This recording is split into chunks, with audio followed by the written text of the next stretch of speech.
Hello students, how are you? Hope you are all fine. I'm Samreen. Today I will discuss the topic heterotrophic nutrition. Yesterday I touched the topic autotrophic nutrition. Then the second topic is here the heterotrophic nutrition. What is the heterotrophic nutrition? I will tell you. Heterotrophic nutrition. Hetero means different and trophic means nutrition.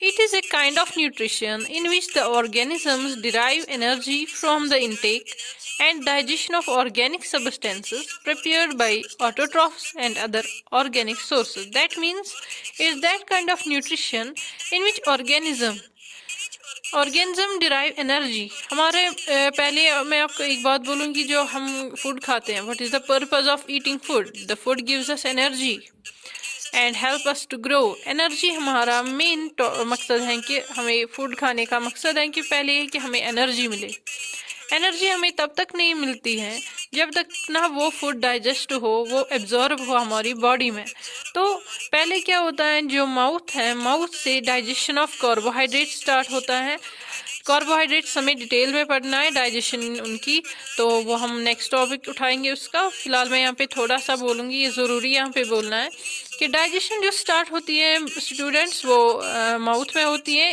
Carbohydrate की digestion because of the presence of enzyme in saliva that is silvery amylase या ptyalin जिसको हम कहते हैं तो वहाँ पे digestion of carbohydrate start होती है उसके बाद partially digestion of proteins and fats वो होती हैं स्टोमक में एंड फुल्ली यानी होल डाइजेशन कंप्लीट होती है digestion process completes in stomach and sorry not stomach it is small intestine में क्या होता है पूरी डाइजेशन कंप्लीट होती है और वहाँ पे फिंगर लाइक प्रोजेक्शंस होते हैं दैट इज कॉल्ड विलाई वो एब्जॉर्ब करती हैं डाइजेस्टेड फूड जो एब्जॉर्बड फूड होता है वो एज ए लिक्विड होता है जो हम खाते हैं वो सॉलिड होता है फिर उसको डाइजेशन होता क्या है the break down of complex food in simpler ones तो डाइजेशन की प्रोसेस से वो सारा फूड जो होता है ब्रेक डाउन होता है in simpler forms means protein जो है वो अमीनो एसिड बन जाते हैं जो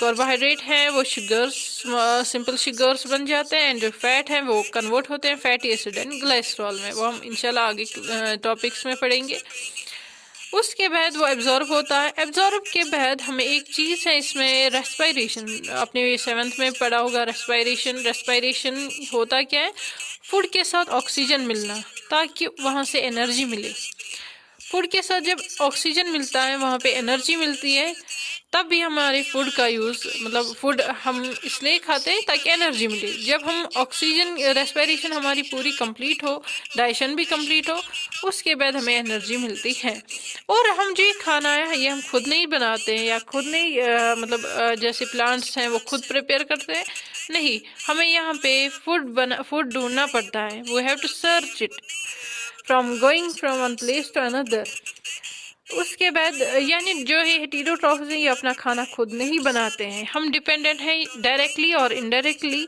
we are dependent on the plants और the animals now there are three types of heterotrophic nutrition first is holozoic nutrition second is saprophytic nutrition and third is parasitic nutrition first I will tell you the holozoic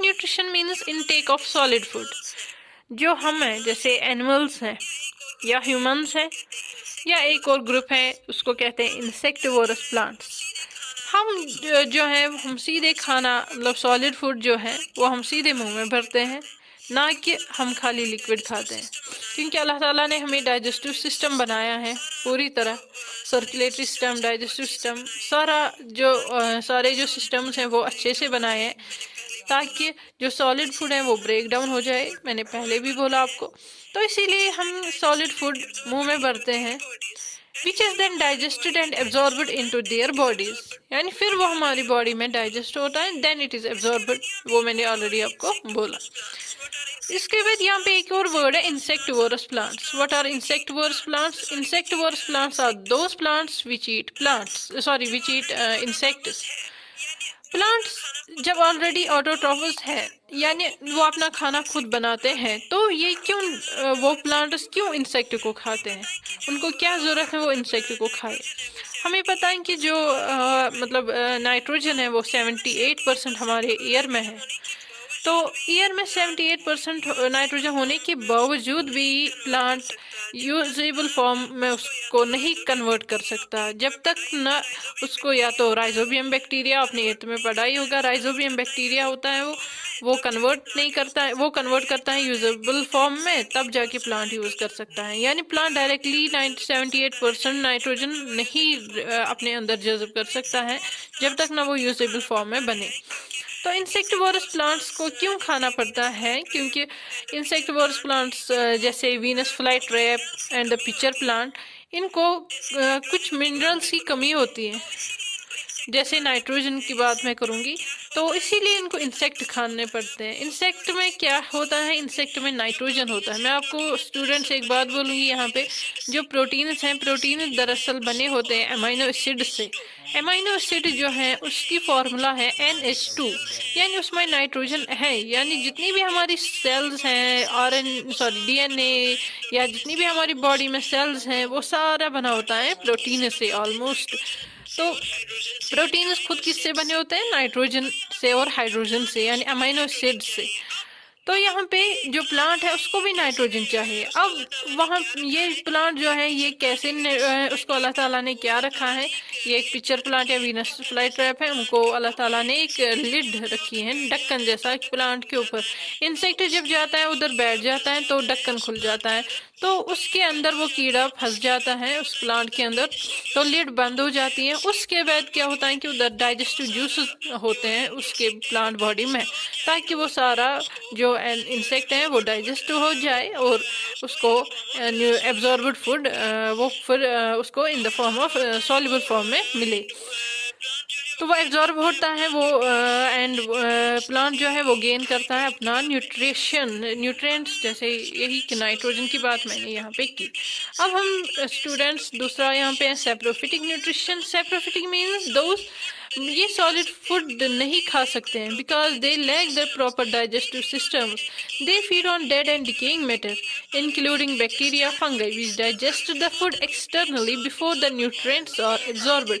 यानी हम सीधे खाते हैं खाना मगर directly मुंह में भरते हैं सॉलिड, मगर ये जो सेप्रोफिटिक हैं स्टूडेंट्स, ये डायरेक्टली नहीं भर सकते मुंह में सॉलिड फूड। ये एक्सटर्नली उसको पहले ब्रेक करते हैं, ब्रेक डाउन करते हैं due to enzymes present in the bacteria, fungi, उसकी वजह से वो ब्रेक डाउन हो जाते हैं। उसके बाद क्या होता है कि तब जाके वो अपने अंदर एब्जॉर्ब करते हैं, न्यूट्रिएंट्स लेते हैं। सेप्रोफिटिक न्यूट्रिशन जो है फंगाई, जैसे मशरूम है, मशरूम जो है वो भी उसका भी न्यूट्रिशन है सेप्रोफिटिक, क्योंकि उसमें क्लोरोफिल नहीं होता है। That is why they are the mushroom yeast and molds, they are not autotrophs, they are heterotrophs, and the saprophytic type heterotroph. Now next is parasitic nutrition. Parasitic nutrition means वो nutrition that obtain nutrients from living organisms, जो दूसरों को नुकसान पहुंचाता है और host को नुकसान पहुंचाता है और खुद को, मतलब खुद को जिंदा रहने के लिए खुद को तो फायदे में आ जाता है मगर दूसरे को नुकसान पहुंचाता है। They obtain nutrient by living in or inside the body of the host, on or in the body of the host, या inside the body, या तो उसके ऊपर रहता है लिविंग ऑर्गेनिज्म के ऊपर, या तो inside the body of the host रहता है। जैसे fleas, laissez, tapeworms, Ascaris. Ascaris जो राउंड वर्म हैं, जो हम मतलब हमारे स्टोमक में ही पाए जाते हैं। एस्केरिस कभी वो इन्फेक्शन की वजह से आ जाते हैं हमारी बॉडी में, तो वो क्या करते हैं, हमारे सारा न्यूट्रिशन, हमारा मतलब सारा जितने भी हम प्रोटीन, कार्बोहाइड्रेट्स, न्यूट्रिएंट्स खाएंगे वो सारा वो ऑब्टेन करते हैं ताकि वो खुद जिंदा रहे और हम उसकी वजह से बीमार होते हैं। यानी पैरासिटिक न्यूट्रिशन वो न्यूट्रिशन है जो दूसरे को खुद को बेनिफिट दे और दूसरे को हार्म पहुँचाए। Thanks students for watching this video. If you want notes of this topic or this chapter, please subscribe this channel and I will give you the WhatsApp number 9906468551. I repeat 9906468551.